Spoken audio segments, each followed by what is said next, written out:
прозвучать заявление о том, что Николай I, Николай Павлович, тот самый, что взошел под гул канонады, расстреливающие мятежные полки на Сенатской площади в Петербурге, тот самый, что по легенде об убиенном Лермонтове сказал страшные слова «собаке собачья смерть».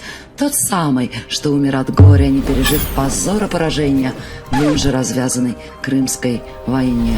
Так вот, этот самый император Николай был самым романтичным правителем России.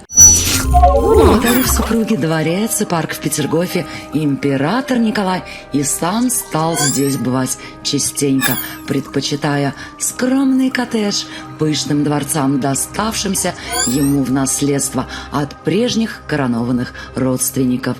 И не только бывать он здесь стал, но именно что вести жизнь настоящего фермера в английском изводе, ибо наш герой был, нравится это кому-то или нет, страстным англоманом, причем англоманом не столько политическим, сколько эстетическим.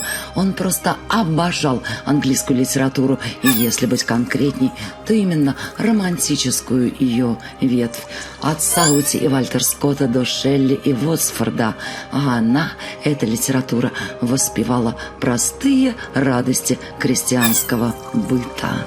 И императорская семья с радостью, устав от дел государственных, в порядке отдыха, окуналась здесь, в парке Александрия, в эту романтично-поэтичную жизнь. Причем по-серьезному, так, помимо того, что число слуг было сведено к минимуму, еще и большую часть продуктов питания царская семья решила производить для себя сама, с каковой целью и была устроена настоящая ферма. Еще на этапе достройки и отделки дворца коттедж тому же мастеру английской готики Адаму Менелассу был поручен проект небольшой животноводческой, соответственно, фермы, который и был осуществлен к 1831 году посреди того же парка Александрия, ближе к Петерговскому тракту.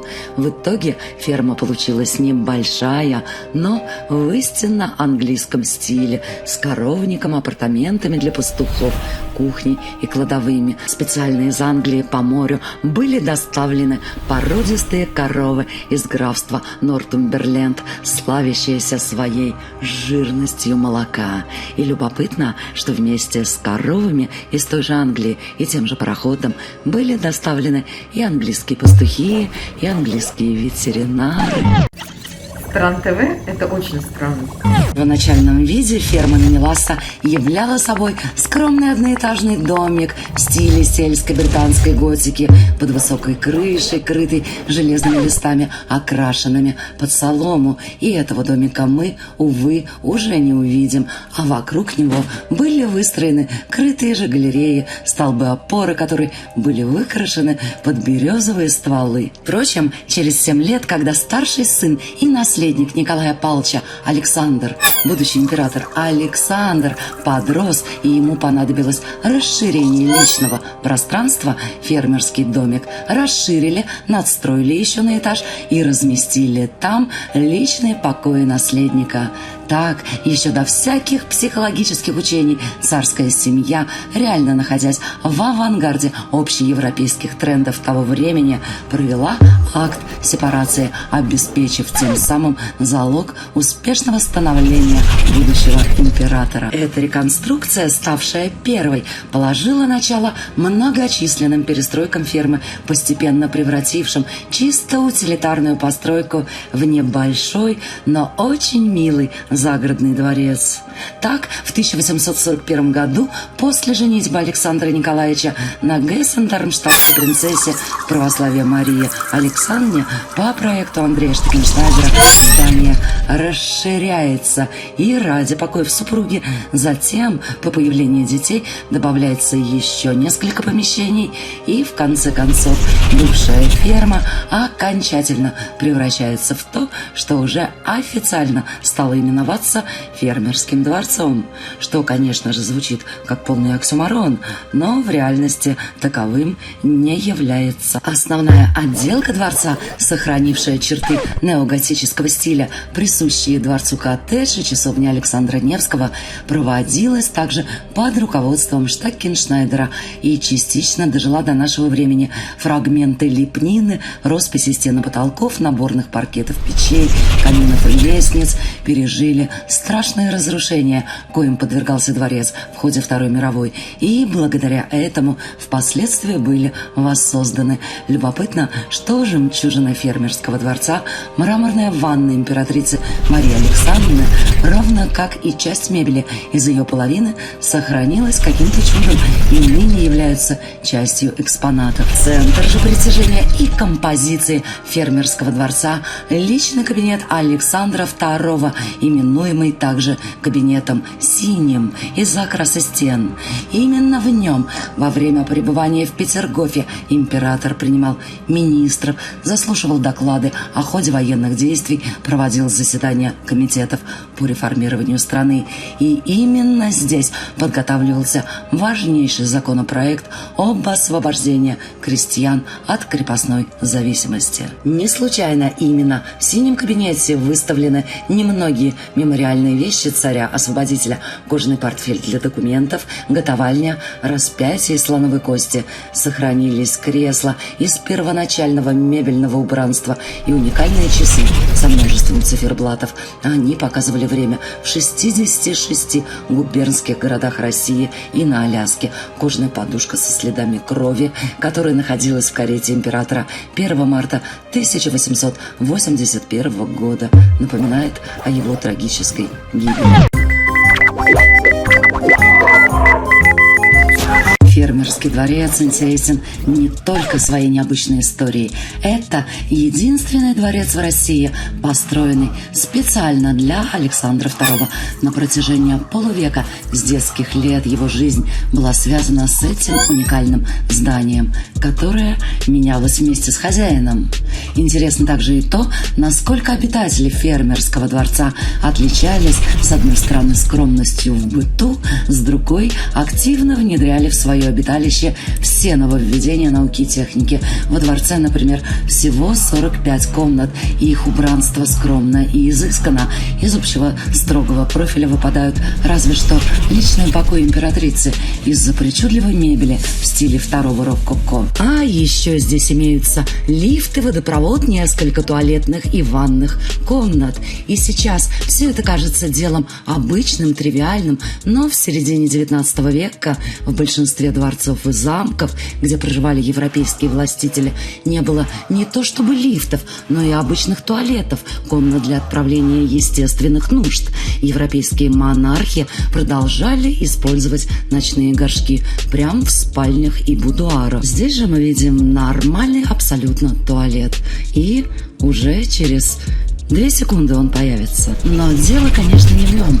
Главное достоинство и ценность фермерского дворца заключается именно в личности Александра II, ибо это, пожалуй, единственное место, буквально пропитанное духом царя-освободителя, своеобразный слепок этой удивительной личности. В отличие от отца, императора Николая I, который занял русский престол буквально в силу обстоятельств почти невозможных, ибо был 3-м сыном предыдущего царя Павла I и шансов на престолонаследование почти не имел. Александр Николаевич изначально готовился к принятию царского венца, в связи с чем получил исключительное по тем временам образование и смог развить, благодаря своему наставнику Василию Андреевичу Жуковскому, великолепный вкус, густо замешанный на романтической философии и романтической же литературе. При этом, в отличие от отца своего, Николая Павловича, убежденного романтика, прозванного последним рыцарем Европы, Александр Николаевич в душе был абсолютно абсолютным рационалистом, в связи с чем и интерьеры, и внешний вид, и даже инфраструктура его личного загородного обиталища является собой удивительную смесь романтической виллы в английском стиле и рационально организованного пространства, где на первом месте комфорт и, как сейчас принято выражаться, эргономика. К слову, Александр II, еще будучи престолонаследником, был невероятно работоспособен, а уж став императором, развил эту особенность до крайних пределов. И, что характерно, основные решения по управлению империей он принимал именно здесь, под сенью фермерского дворца. И да, именно здесь было принято невероятно тяжелое, но на тот момент в силу оскудения казны единственно возможное решение о продаже Аляски североамериканским Соединенным Штатам. Но и основополагающие документы об отмене крепостного права были подписаны именно здесь. А еще, ежели кто помнит, в 90-е годы в рамках рекламной кампании ныне несуществующего, но тогда крупного банка крутили ролик, снятый тогда еще никому неизвестным Тимуром Бекмамбетовым, где Александр II наблюдает за тем, как подрезают крылья лебедям и произносит сакраментальную фразу «Кормить надо, тогда не улетят». Так вот, ролик этот снимали в Петергофе, и что, конечно, не случайно, ведь именно здесь государь проводил значительную часть времени, и это было связано не только с любовью к природе и конкретно к фермерскому дворцу, но и с соображениями безопасности, ибо покушения на августейшую особу совершались с невероятной регулярностью, и совершались они в Петербурге, за что сам Александр сильно не любил сей город, некогда заложенный его великим предком. Да, Александр крайне неохотно покидал свои владения в Петергофе лишь по казенной надобности и был, конечно, прав, ибо в конечном итоге очередное пребывание на берегах Невы стоило ему жизни. После трагической его гибели от рук террористов-народовольцев дворец стал своеобразным мемориалом этому монарху. Поэтому, когда в 1932 году в нем решили разместить музей, экспозиция была уже готова.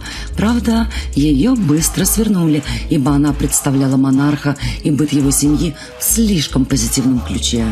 Фермерский же дворец постигли тяжелые дни. Сначала он был переоборудован под базу отдыха, потом превратился в общежитие Петродворцового часового завода, в годы войны был сильно поврежден и до 1974 года, когда началась его реставрация, пребывал, скажем, в не лучшем состоянии.